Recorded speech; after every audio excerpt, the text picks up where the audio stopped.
May tatanungin tayo dito mga kapasyal, Pilipino. Ito kabayan to. Pilipino, sir. Oy, Pilipino pare. Sir, pwede ba kita ma-interview kahit pa... Oo, pwede pa. Ikaw pa, ilang lakas mo minuto sa lang? akin eh. Oo. Ano nga palang trabaho niyo dyan sa barko? Ito dito, ako, entertainment technician. So, ako yung in charge sa mga lounges, ako sa technical. Okay. Sa sound and lights.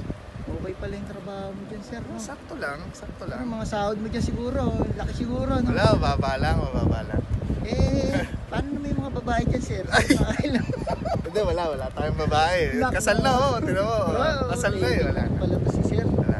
Maganda, Kasal yan na ang tayo. tularan natin, mga kapasyal, no? Yung mga ganyan na nagsisiman, kasi iba rito mga nagsisiman, talagang Tama. nasisira yung pamilya eh. Pero ito naman si Kabayan mukhang matino eh. Tama naman, Kasal na tayo eh. Thank you na rin. Thank you.